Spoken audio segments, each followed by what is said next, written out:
Bienvenue à cette leçon intitulée Litanie et antiphone. Elle fait partie de la série Notre liturgie. Je m'appelle Jean-Philippe et je serai votre narrateur pour cette leçon. Vous êtes-vous déjà demandé comment commence la liturgie?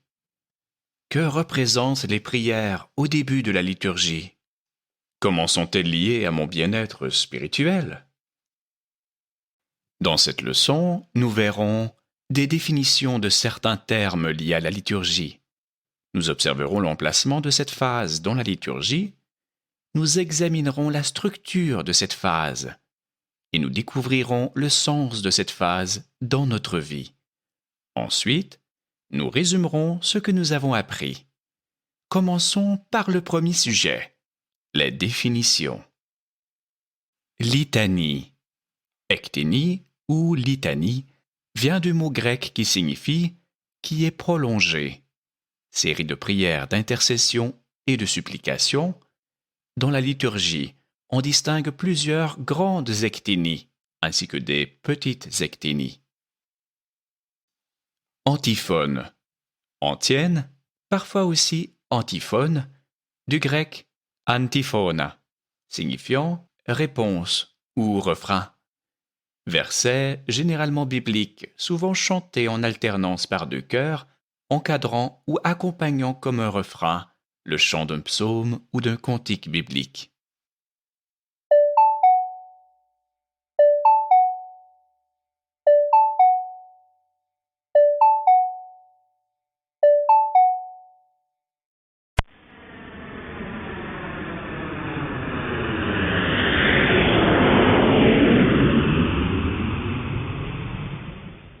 Voyons maintenant l'emplacement de ces litanies et de ces antiphones dans la liturgie.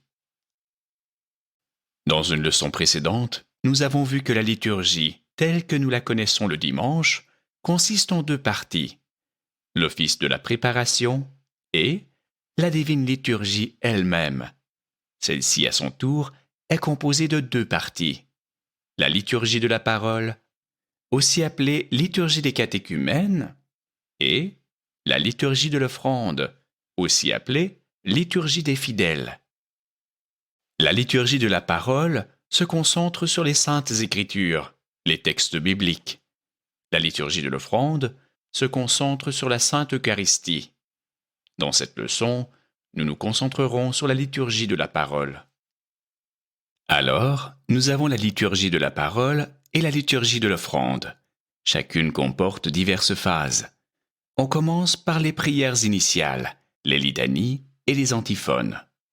La petite entrée, la lecture des épîtres et des évangiles. Ensuite, faisant partie de la liturgie de l'offrande, il y a la grande entrée, le baiser de paix et le credo, l'anaphore, une litanie et le Notre Père, et on termine par la communion et le congé. Dans cette leçon, nous étudions la première phase de la liturgie de la parole, c'est-à-dire les prières initiales, les litanies et les antiphones. En bref, nous appelons cette phase litanie et antiphone. Nous avons aussi appris que diverses parties de la divine liturgie correspondent à des moments dans la vie de Jésus. Ceci commence par son enfance, son baptême, son entrée triomphale à Jérusalem, sa crucifixion, sa résurrection, et plus encore.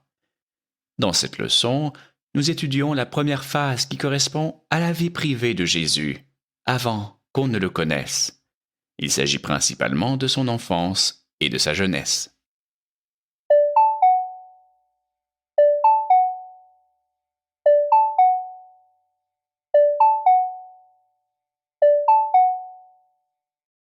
Examinons les parties principales de cette phase liturgique, sa structure. Cette phase comporte les prières initiales, la grande litanie, le premier antiphone, le deuxième antiphone et le troisième antiphone, avec de petites litanies entre elles. Commençons par les prières initiales. La prière adressée à l'Esprit Saint, Roi du ciel, est l'invocation ou l'épiclèse générale à l'Esprit Saint, au seuil du mystère. Ensuite, le diacre se place devant les portes saintes et dit « Père, daigne bénir ». Le prêtre proclame la doxologie bénédiction. Béni est le règne du Père et du Fils et du Saint-Esprit. Elle nous place d'emblée dans le règne de la Trinité sainte. Grande litanie, la grande litanie de paix. Le diacre évoque l'ordre suprême qui porte le nom de Shalom, de la paix, et apporte de la part de la grande communauté sa prière collective. En paix, prions le Seigneur. Il s'agit d'une paix intérieure, la paix de nos émotions et de nos pensées. Pour la paix d'en haut et le salut de nos âmes, prions le Seigneur. Il s'agit d'une paix spirituelle, qui est un don de Dieu. Pour la paix du monde entier, c'est une paix extérieure, une paix au niveau de tout ce qui nous touche. Alors, ces demandes ne se répètent pas. Elles visent la paix en ce qui concerne divers aspects de notre être et du monde dans lequel nous vivons. La litanie continue plus loin. Dans son ensemble, c'est une grande litanie, à la fois en couverture et en longueur.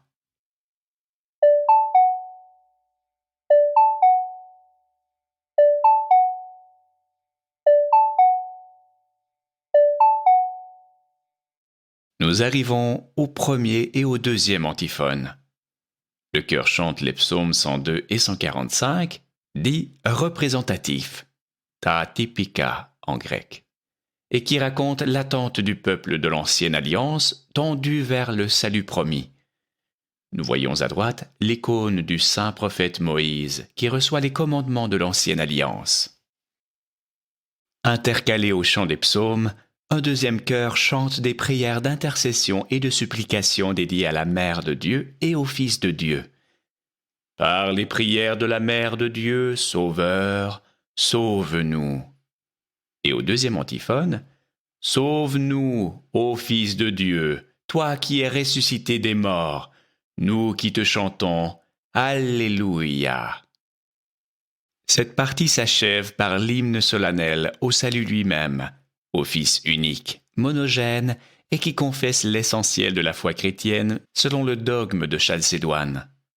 Monogène signifie seul engendré, participant de la nature même de Dieu.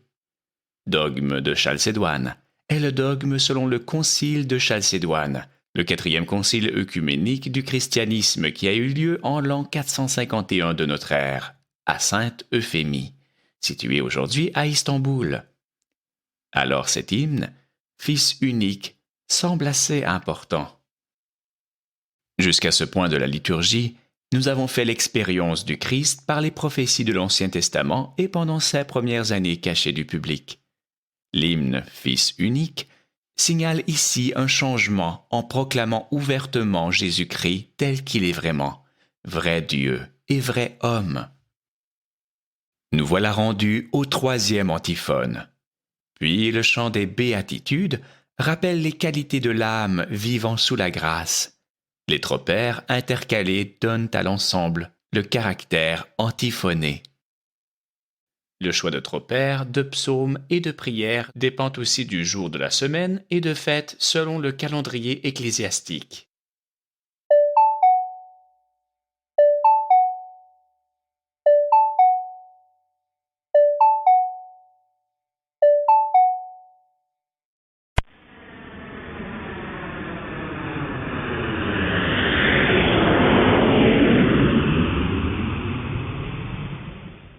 Les prières initiales, les antiphones et les litanies forment une prière continue. Nous prions sans cesse.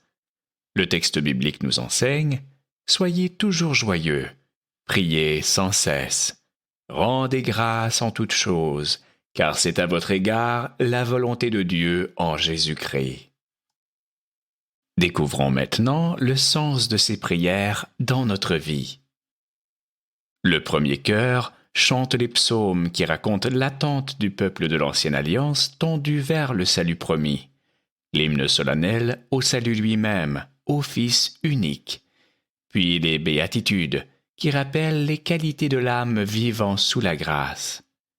Le deuxième chœur chante des prières d'intercession et de supplication et des tropères qui, intercalés aux prières du premier chœur, donnent à l'ensemble le caractère antiphoné. C'est l'écho des séraphins dans la vision d'Ésaïe qui disait, l'un à l'autre, des paroles de louange envers Dieu. C'est ainsi que nous nous préparons à passer de la vie privée à la vie publique de Jésus et à recevoir ses enseignements. C'est comme un cultivateur qui prépare la terre avant de semer ses semences, un coureur qui prépare ses muscles en faisant des exercices avant d'amorcer la course.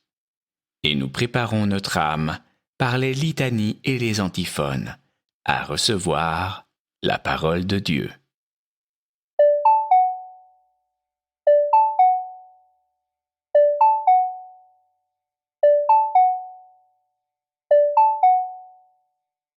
Nous avons vu que le deuxième antiphone s'achève avec l'hymne « Fils unique ».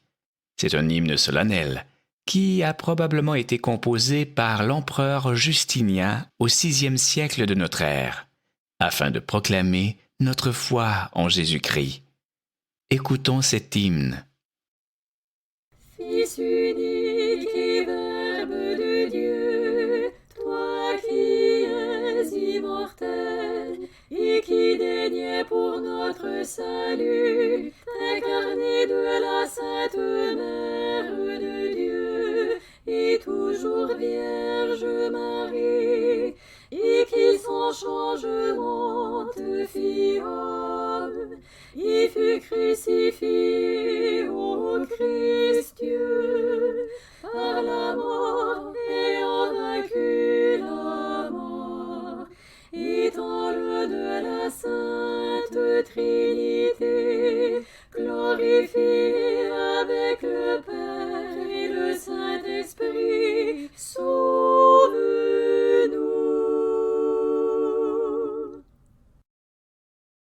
Litanie et antiphone, résumons ce que nous avons appris. Définition. Litanie ou ecténie, série de prières d'intercession et de supplication. Dans la liturgie, on distingue plusieurs grandes ecténies ainsi que des petites ecténies. Antiphone ou antienne, versets généralement bibliques, souvent chantés en alternance par deux chœurs, encadrant ou accompagnant comme un refrain le chant d'un psaume ou d'un cantique biblique. Emplacement. La divine liturgie est composée de deux parties principales, la liturgie de la parole ou des catéchumènes et la liturgie de l'offrande ou des fidèles. Dans cette leçon, nous étudions la première phase de la liturgie de la parole. Celle-ci comprend des prières initiales, 3 litanies intercalées à 3 antiphones.